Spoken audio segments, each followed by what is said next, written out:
In the 1980s and 90s, if you asked anyone in America to name the most innovative electronics company in the world, one name dominated the conversation: Sony. It wasn't just a brand, it was a symbol of the future. Sony didn't follow trends, it created them. It defined how people listened to music, watched movies, and experienced entertainment.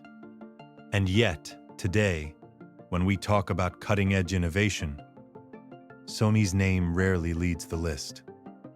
So what happened? How did a company that once shaped the modern world lose its edge? Imagine holding a small, sleek device that lets you carry your entire music collection in your pocket. Today, that sounds ordinary, but in 1979, it was revolutionary.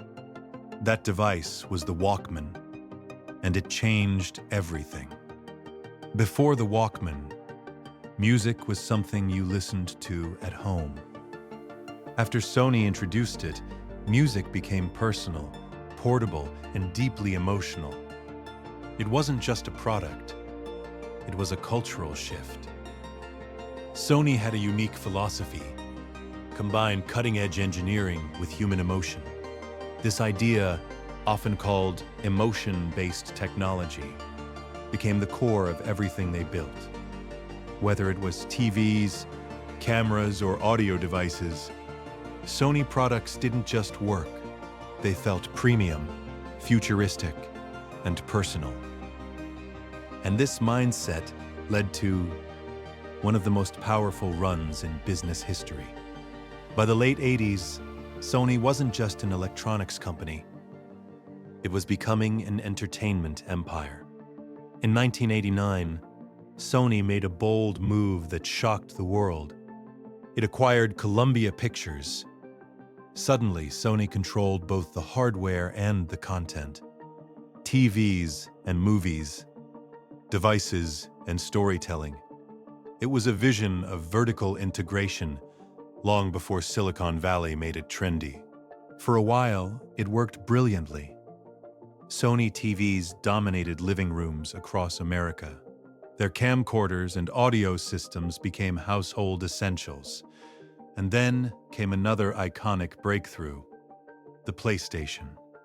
When Sony entered gaming in the mid-90s, few expected them to challenge established players. But the original PlayStation didn't just compete.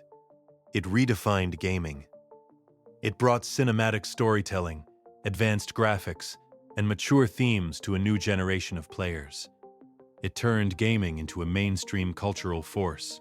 Sony was everywhere. In your living room, in your headphones, in your gaming console, in the movies you watched. But here's the twist. While Sony was busy expanding, the world around it was changing faster than anyone realized. The late 90s and early 2000s marked the beginning of the digital revolution. Music was no longer tied to physical formats like CDs. It was becoming digital, downloadable, and eventually streamable. And this is where Sony made one of its biggest strategic mistakes. Despite inventing the Walkman, Sony struggled to adapt to the digital music era. Instead of embracing open formats, they pushed proprietary systems like Minidisc and ECRAC. They tried to control how consumers accessed music, rather than adapting to what consumers actually wanted.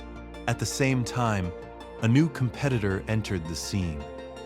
Lean, focused, and obsessed with user experience. Apple Inc. launched the iPod in 2001. Unlike Sony, Apple understood something critical: simplicity wins. The iPod wasn't just a music player. It was part of an ecosystem that included iTunes, making it incredibly easy to buy, organize, and enjoy music. Sony had the technology, Apple had the strategy. And in business, strategy often wins. This moment marked the beginning of Sony's slow decline in consumer electronics dominance. It wasn't that Sony stopped innovating, they still made incredible products. but they lost their ability to lead. Another major challenge was internal complexity. Sony had grown into a massive organization with multiple divisions: electronics, gaming, music, film, each operating with its own goals. Instead of working together, these divisions often competed internally. Imagine a company that owns both music labels and hardware, but can't align them to create a seamless digital experience. That was Sony's reality. While Sony struggled with internal coordination, competitors were moving faster and smarter. Companies like Samsung Electronics began dominating the TV and smartphone markets with aggressive innovation and competitive pricing. Meanwhile, Apple continued to redefine consumer tech with the iPhone, turning phones into powerful all-in-one devices. Sony, once the pioneer, was now playing catch-up. And then came another blow: the rise of smartphones. Think about it.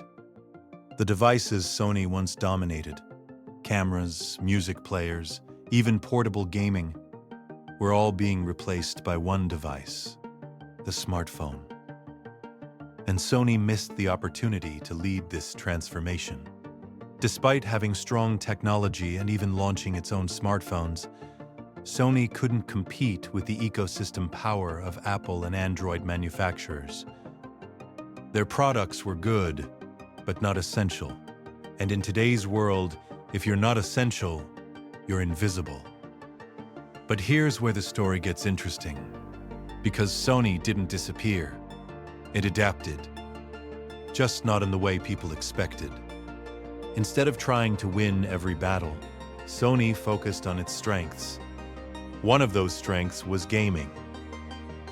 The PlayStation brand continued to grow, evolving into one of the most successful gaming platforms in history. The PlayStation 4 and PlayStation 5 became global hits, dominating the console market and building a massive, loyal community. Another strength was imaging technology. Sony became a leader in camera sensors, supplying critical components not just for its own products, but for competitors as well, including smartphones from companies like Apple and Samsung. In a surprising twist, Sony found success not by dominating the consumer spotlight, but by powering the technology behind it. And let's not forget entertainment. Sony Pictures and Sony Music continued to produce global hits, from blockbuster movies to chart-topping artists. The company's original vision, combining technology and content, was still alive, just in a different form. So what does Sony's journey teach us? First, innovation alone is not enough. Sony had groundbreaking ideas, but failed to execute them in a way that matched changing consumer behavior. In contrast, companies like Apple succeeded not because they invented everything, but because they simplified everything. Second, speed matters. In fast-moving industries, being slightly late can mean losing everything. Sony hesitated during key transitions. Digital music, smartphones, and those delays cost them leadership. Third, alignment is critical. A company as powerful as Sony should have dominated the digital ecosystem. But internal divisions prevented them from acting as one unified force. And finally, reinvention is possible. Sony may have lost its edge in consumer electronics, but it didn't collapse. It evolved, it found new ways to stay relevant, profitable, and influential. Today, Sony is no longer the uncontested king of electronics, but it remains a quiet powerhouse, shaping industries from behind the scenes, driving innovation in gaming, imaging, and entertainment. And maybe that's the biggest lesson of all. Success isn't always about staying on top forever. Sometimes, it's about surviving, adapting, and finding a new way to win. So the next time you pick up a PlayStation controller, watch a Sony-produced film, or snap a photo on your smartphone. Remember, there's a good chance Sony is still part of that experience, just not in the way it used to be. And that raises one final question. In a world driven by rapid innovation and constant disruption, can a former giant ever reclaim its throne? Or has the definition of dominance changed forever?